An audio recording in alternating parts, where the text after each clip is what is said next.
Eu sou Marília de Abreu, da Wicca das Bruxas, e hoje a gente vai falar sobre a casa da bruxa, além dos estereótipos.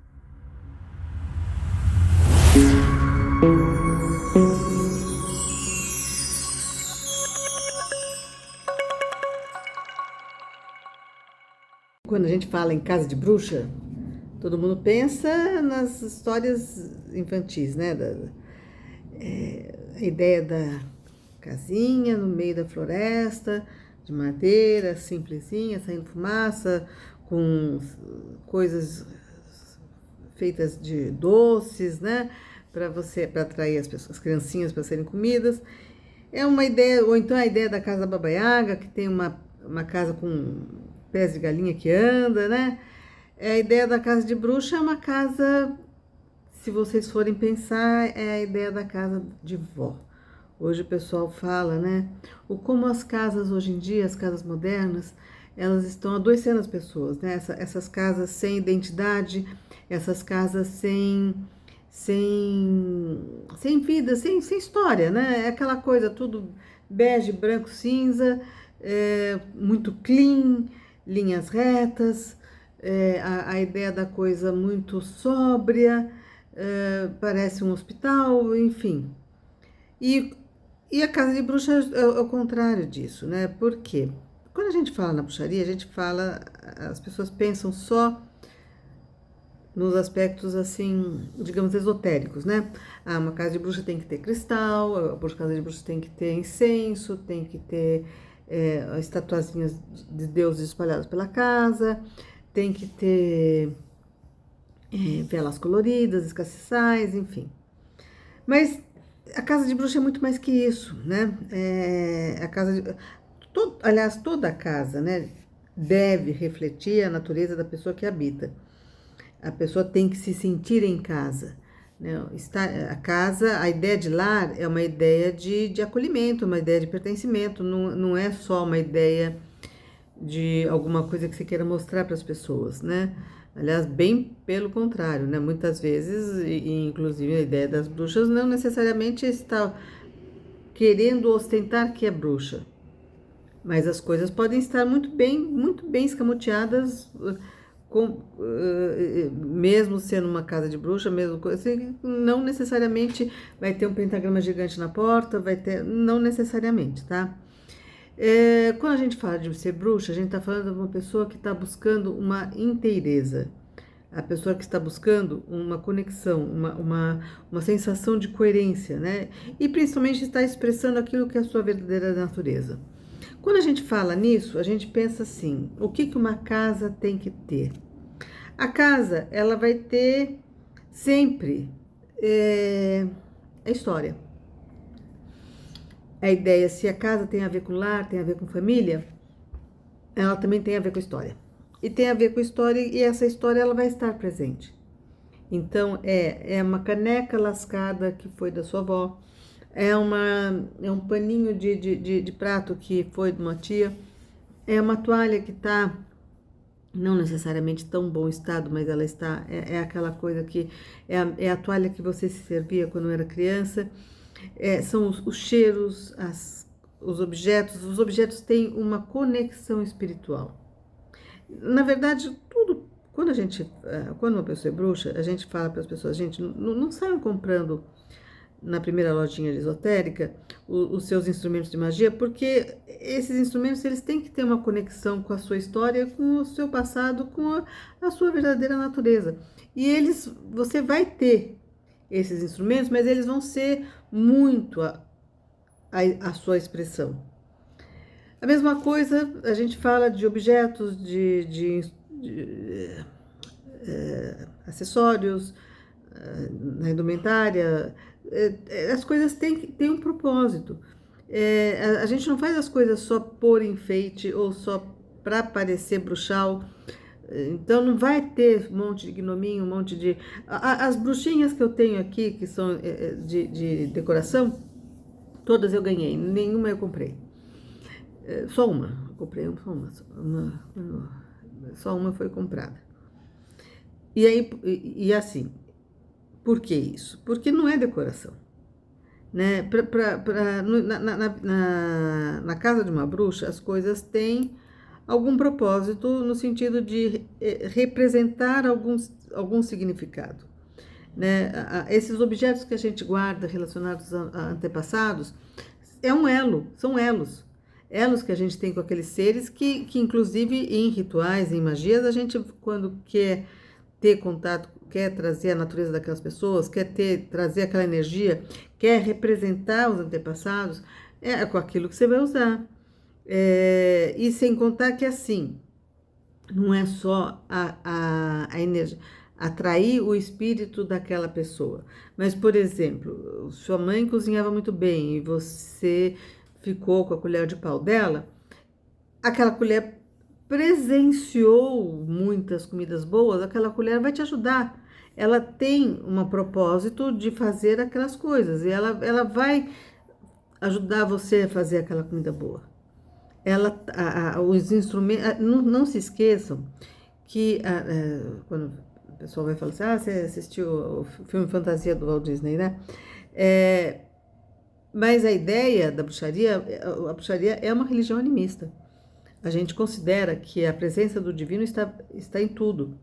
Então, sim, a gente vai impregnando com as nossas intenções, aquilo que a seriedade com a qual a gente leva as coisas. Essas coisas vão estar impregnadas nos nossos objetos, nas nossas coisas. Então, você ter uma caneta de um tio que foi um exímio advogado, aquilo, se você tiver que lidar com algum assunto jurídico, aquilo lá vai ser útil para você. É a presença, não só, pode não ser da pessoa que faleceu, mas da capacidade como profissional que aquela pessoa teve.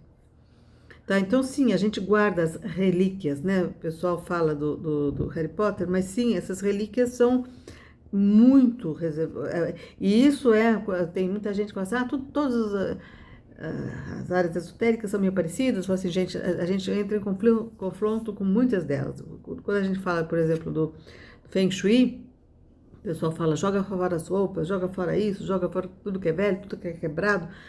Não, gente, a gente tem uma ideia, aliás, uma ideia muito parecida com os japoneses, aquela coisa do restauro daquilo, que aquilo tem uma história. Tudo tem uma história. E você, quando vai montando a sua casa com coisas que têm uma história, em vez de ter uma casa que ela é só vitrine ou que ela é só um local de dormir,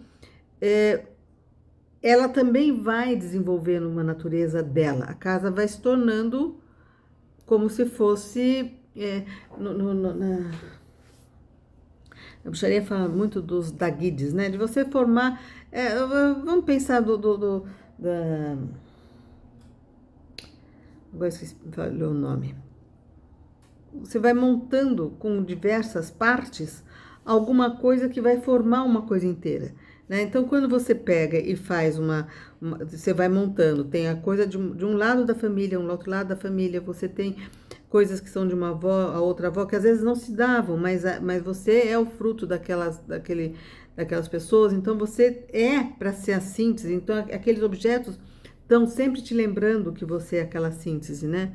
Então, aí você fala, aquela casa, ela vai tendo uma identidade. E ela começa a ter seres que vão reger aquela casa. É a mesma coisa que as egrégoras. Então, se a casa tem uma vida, né? Se ela é alimentada com história, se ela é alimentada com experiências, se existe aquele cuidado, se existe aquele amor lá, que vai criando, vai se tornando um ser mágico a própria casa, né? Na bruxaria existe a crença dos lares, né? Os lares seriam os espíritos do lar. E esse espírito, ele ajudaria na solução dos problemas familiares, eles seriam inclusive cultuados, né? As pessoas teriam altares dedicados aos lares, aqui lar no sentido de espírito, não no sentido de casa. Esses lares, eles são... E quando você se muda, você tem que mudar também o lar e convencer o lar da casa para onde você foi, aí sair com o dono, não ficar lá. É, a gente faz esse transplante espiritual quando a gente se muda. Inclusive, quando a gente se muda, o primeiro objeto que entra na casa é uma vassoura. E a gente traz o espírito, a lanterna, a luz, a vela acesa, né? Para estar trazendo o espírito dos lares para sua casa. Então a gente acredita que a casa é um ser espiritual também, ela tem a sua identidade, ela vai impedir as pessoas, quem não tiver que entrar, não vai entrar, não vai conseguir participar da porta. A porta é considerada para nós como um guardião, ele é um protetor, né, que a soleira, o capacho, as coisas elas podem inclusive ser encantadas para essa finalidade, né? A cozinha onde a gente traça a alquimia, a mesa onde a gente soluciona os conflitos, a sala onde a gente recebe as pessoas, a forma como a gente recebe, muitas vezes a gente pensa que eu vi um dia desses um artigo, um post muito lindo, falando como a gente herda uma casa antes de ter uma casa, porque a gente herda todas as histórias de família que a gente vivenciou, a família de origem, a família dos avós, dos tios, e quando a gente vai montar nossa casa, já existe o local para cada coisa, né? A gente já está acostumada que o saleiro fica do lado do fogão, os lugares das coisas, a forma como a gente coloca, o que é prioridade, vai ser na sala, já entra, já tem a mesa de jantar ou é a sala de estar, o que vai ser a prioridade. Eu tive uma tia-avó que ela morava em casa grande e quando ela teve que mudar para um apartamento, ela teve que optar entre ou ela tinha uma sala de estar ou ela tinha a sala de jantar. Ela tinha uma mesa de banquete, acho que de 10, 12 pessoas, que ocupava a sala do apartamento inteira. Então a gente chegava, era só comer, gente.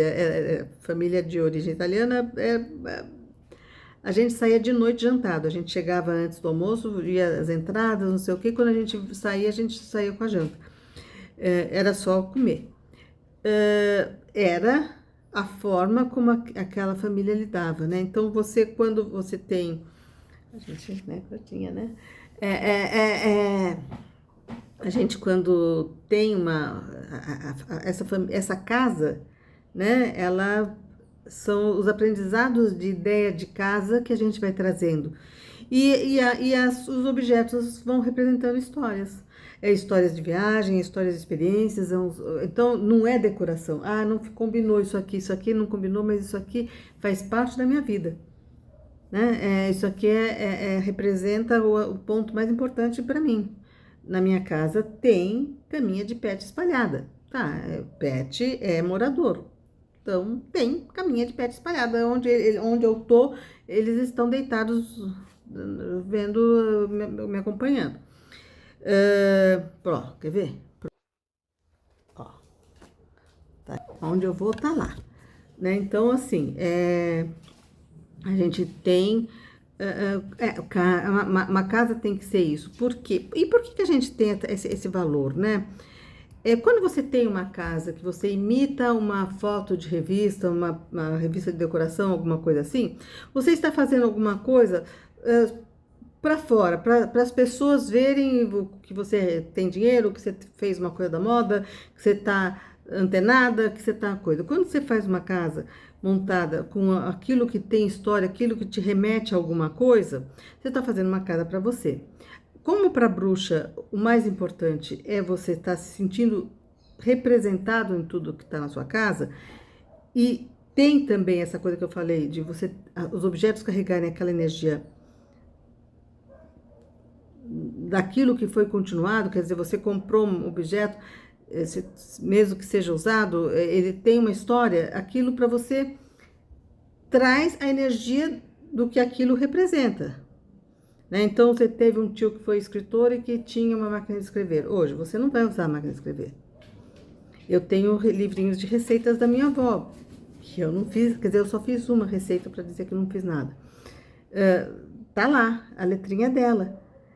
A preocupação dela tem uma dedicatória para que eu tivesse aquilo, mas lá tem como matar e depenar uma galinha, tem como pegar o coco, quebrar o coco, ralar, tirar o leite, né? Aquelas coisas que a gente fala assim, gente, graças a Deus tem food hoje, né? Então eu não faço mais nada disso, mas assim, tá lá, tá a história, né?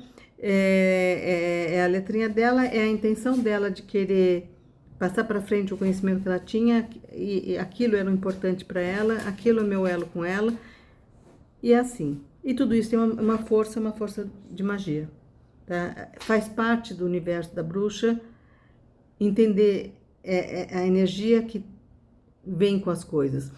Você compra uma pedra, aquela pedra, por que você compra uma pedra? A pedra é uma entidade que está há milênios se depurando, ficando cristalino, ficando cada vez mais bonito. Tem uma história, gente. Não é só os elementos químicos que compõem aquela pedra que tornam ela com algum poder. Existe uma história do planeta que aquele ser presenciou e que você não tem vida o suficiente para poder vivenciar, e que de repente aquilo pode estar te ajudando, né? A nossa perspectiva é muito diferente. Vocês estão gostando dos nossos vídeos? Gente, eu estou aproveitando os vídeos do nosso seguidor que indicou várias sugestões de temas aqui. A gente vai ter alguns temas, mas eu ainda estou buscando novas sugestões. Então, deixa o seu like, se inscreve no canal, faz algum comentário, e sugestões são sempre bem-vindas, tá certo? Até semana!